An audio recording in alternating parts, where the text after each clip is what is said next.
Hello, everybody. What's up, super friends? This is DCsan coming back to you. Let's talk about Rebirth. I am having a fantastic time with the new stories. Bit frustrated or confused is what I get to hear from a lot of fans on both sides of the water. But wanted to know, what do you guys think about the new Rebirth series? Made a few pointers over here, so I'm gonna take a quick look over. So let's start off with Flash. Flash is a fantastic series that's going on. I love Barry Allen. He's just one of my favorite characters from childhood. The storylines, the way that they write him, being like I guess you could say the do-gooder, but he'll do what he needs to do and make the hard choice to get things done, but never really uh, putting an innocent person in harm if he can avoid it. And that's one of the things I've always liked about that character. Well, a lot of superheroes in general, but I like that about his character in particular. Having Wally West back, too, in fact, has been interesting. Having the original Wally West back was nice because you have a lot of fans out there that have been just waiting for him. And it's like, hey, he's been here for so long and then he's gone. Why not bring him back? He's one of those just really beloved characters.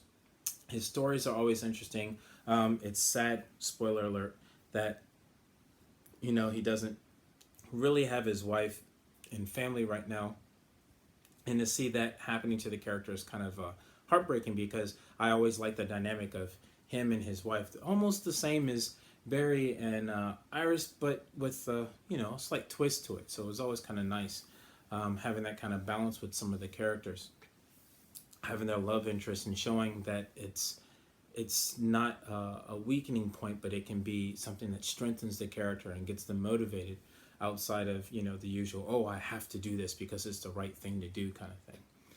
Um, Between Flash and the Titans, the Titans are just cool. I've liked the Titans from way back when. Um, Even then, it almost feels as if there are icons on every team now instead of them sharing the main Trinity or the main Justice League characters with multiple teams. It feels like and is starting to look like, well, instead of doing that, since we have people who like Teen Titans and we like people who like the Titans and we like Justice League and Just Society and everything else, all these different teams, instead of sharing characters and having characters bounce around, especially when you're writing out a story and the story's connecting, instead of having the character bounce around and kind of avoid writing them into every story, why not just have an icon or iconic character on each team? So, each team seems to have its Flash, its Superman type character, its Wonder Woman, its Green Lantern. So it's kind of cool. Speaking of Wonder Woman, Donna Troy. It's really really cool having her, Cassandra, and Diana all back, and it's just one of those where you think about when you're growing up, they used to make those posters that would have all the characters together, or you have like your Wonder Woman character and each character that portrayed Wonder Woman or Wonder Girl all in one poster, or Supergirl or Superboy, all that kind of stuff. That was cool, and I'm liking that in the storylines now because you can have that character with a twist to it without it being a necessary alternate Earth. So that's kind of nice. Um, Between Wonder Woman, um, her trouble with her background story is kind of interesting and kind of frustrating.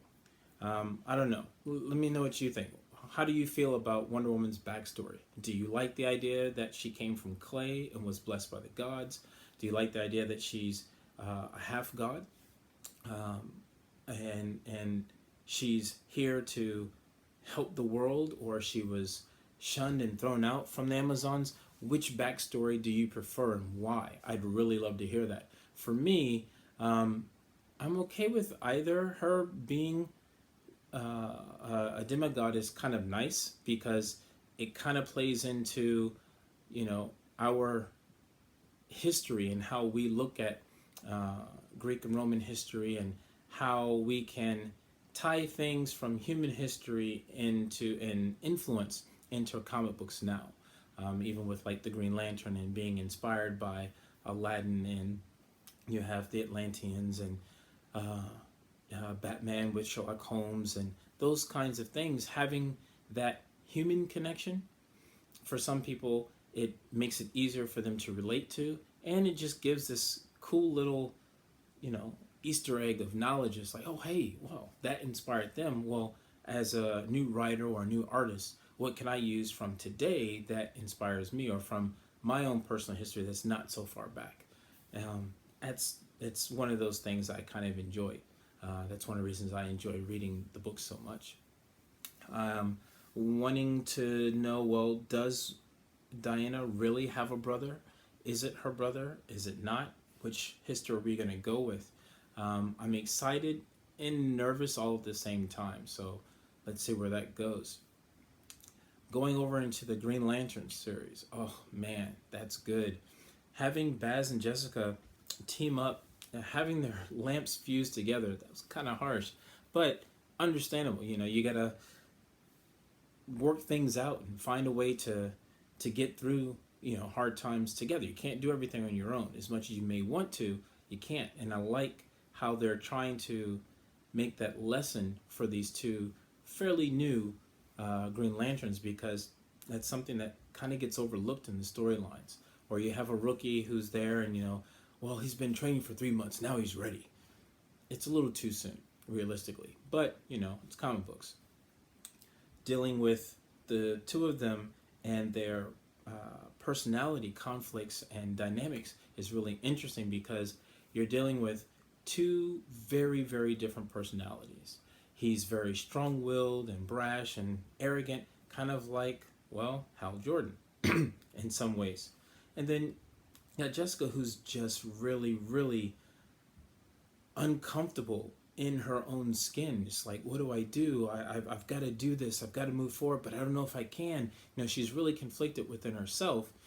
And the way that they're playing that, she's conflicted with herself, but she's not like a schizophrenic, or, you know, she doesn't have some mental issues and that kind of thing. And the reason I say that, and it's not to offend anyone with any type of mental illness or disease, the reason I'm saying this because in comic books, they tend to lean in that direction as a way to explain why a character may be a little different from everybody else. And I'm glad they didn't go down that path.